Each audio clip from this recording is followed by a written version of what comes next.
अस्सलाम वालेकुम रहमतुल्लाह जी। आज एक लंबे अरसे के बाद आपसे इंटरेक्शन हो रही है और इसके बाद इंशाल्लाह ये तसलसल चलता रहेगा। आज के इस लेक्चर में और आने वाली lecture number of lecture series में हम डिस्कस करने जा रहे हैं कि एक्स रे डिफ्रैक्शन जो एक बहुत इंपॉर्टेंट मटेरियल कैरेक्टराइजेशन टूल है, मटेरियल कैरेक्टराइजेशन टेक्निक है। इसे हम कहाँ कहाँ यूज़ करते हैं, इसका मेन पर्पस क्या है और इससे हम कौन कौन सी इंफॉर्मेशन निकाल सकते हैं। देन आने वाले जितने भी लेक्चर्स होंगे उसमें हम वन बाय वन इसका देखेंगे कि what is the mechanism of X ray diffraction and what kind of information X-ray diffraction basically give us, and we will also look into the analysis of X-ray diffraction कि X-ray diffraction को जब analyse करते हैं तो कैसे करते हैं और कौन सी वो सॉफ्टवेयर है जिससे हम एक्सरे रिजल्ट्स को एनालाइज करते हैं और कौन कौन सी इंफॉर्मेशन निकाल सकते हैं। तो स्टार्ट करते हैं एक्सरे डिफ्रैक्शन। इस पूरे लेक्चर के दौरान आपने ये ज़हन में बात रखनी है कि हम बोर्ड का इस्तेमाल कम से कम करेंगे। एक तो हमारे पास बोर्ड है भी, इतनी स्पेस है भी नहीं, और जो मैं बोल रहा हूँ उस पर ज़्यादा कंसंट्रेट करने की कोशिश कीजिएगा। ओके, तो सबसे पहले तो आपको ये पता होगा कि एक्सरे डिफ्रैक्शन जो है, जो डिफ्रैक्शन का फिनोमेना है फिजिक्स के अंदर, कोई भी वेव जब डिफ्रैक्ट होती है तो there are number of diffractions. Electron diffraction भी एक टेक्निक एग्जिस्ट करती है। इसके अलावा आपके पास एक्सरे डिफ्रैक्शन है, न्यूट्रॉन डिफ्रैक्शन है। तो डिफ्रैक्शन एक फिनोमेना है, लेकिन जो एक्सरेज जनरेट होते हैं, एक्सरेज डिफ्रैक्शन को हम मटेरियल कैरेक्टराइजेशन टूल के लिए, मटेरियल कैरेक्टराइजेशन के लिए कैसे एज अ टूल इस्तेमाल करते हैं। तो इसमें जो सबसे पहली और प्राइम इम्पोर्टेंट बात है वो ये है कि जो एक्सरे है, ये जो एक्सरे डिफ्रैक्शन कैरेक्टराइजेशन टूल है, इसका सोल पर्पस क्या है। तो इसकी जो मेन पर्पस है वो तो हम इससे यूटिलाइज करते हैं for the determination of crystal structure.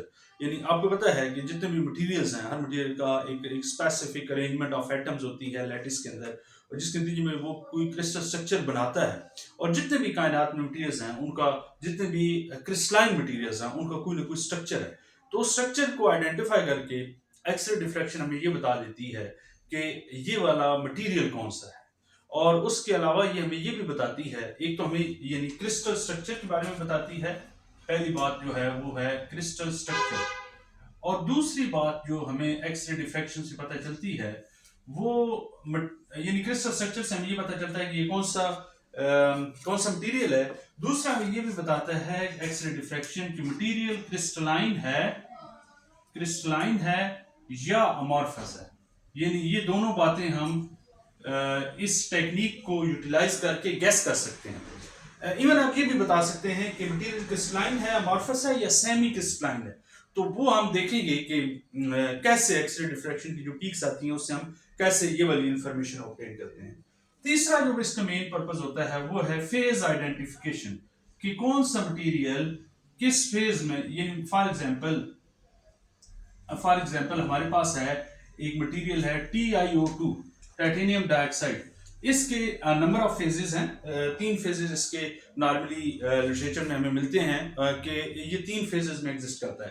तो अब ऑल दो इसका केमिकल फार्मूला सेम है, इसका मॉलिक्यूलर फार्मूला आपको जो नजर आ रहा है TiO2 ही है, लेकिन इसमें हमें जो फेजेस हैं वो हमें कैसे पता चलेंगे कि TiO2 तो आ गया। फॉर एग्जांपल एलिमेंटल एनालिसिस आप SEM में करते हैं तो वो आपको बता देता है कि इसमें जी टाइटेनियम भी है, इसमें ऑक्सीजन भी है, और इसके नतीजे में आप ये गैस कर सकते हैं कि TiO2 है। लेकिन आपको अगर ये आइडेंटिफाई करना है कि ये TiO2 का कौन सा फेज है तो इसके लिए XRD बहुत ज्यादा हेल्पफुल है। अच्छा, ये कुछ फेज हैं।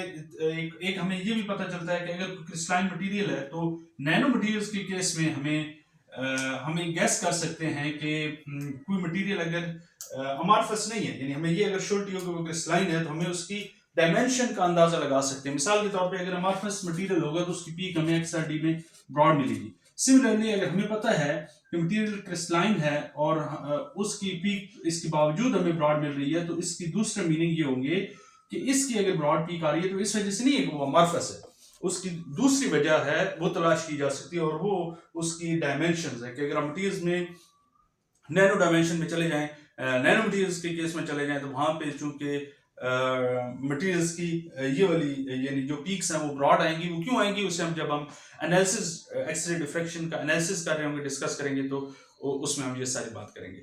ये एक स्लाइड से इंट्रोडक्शन था कि एक्सरे डिफ्रैक्शन या एक्सरे हम यूटिलाइज किस पर्पस के लिए करते हैं। अच्छा, इसमें अब एक और दो कॉमन सी बातें हैं, और वो ये हैं कि एक्सरे जो है, ऑफ कोर्स ये जो पूरा प्रोसेस है इसमें एक्सरेज यूज हो रही होती हैं। तो एक्सरे यूटिलाइज करने के लिए हम एक्सरेज को जनरेट करेंगे। ये पूरा एक्सरे जनरेशन प्रोसेस कैसे है, यानी how we can generate X rays for the utilization of for that particular purpose, इसको हम देखेंगे आने नेक्स्ट लेक्चर में। दूसरा हम ये देखेंगे कि in which principle this machine work, यानी एक्सरे डिफ्रैक्शन कौन सा ऐसा प्रिंसिपल है। तो वो आपको पता है कि ब्रैग लॉ है, हम ब्रैग लॉ को डिराइव भी करेंगे और इन डिटेल भी देखेंगे कि हम कैसे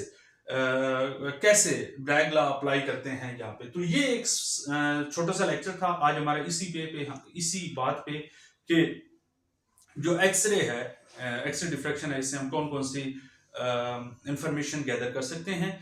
अगले लेक्चर में हम देखेंगे कि एक्सरे जनरेट कैसे होती हैं और एक्सरे ये जो पूरा प्रोसेस है ये किस लॉ पे बेस करता है।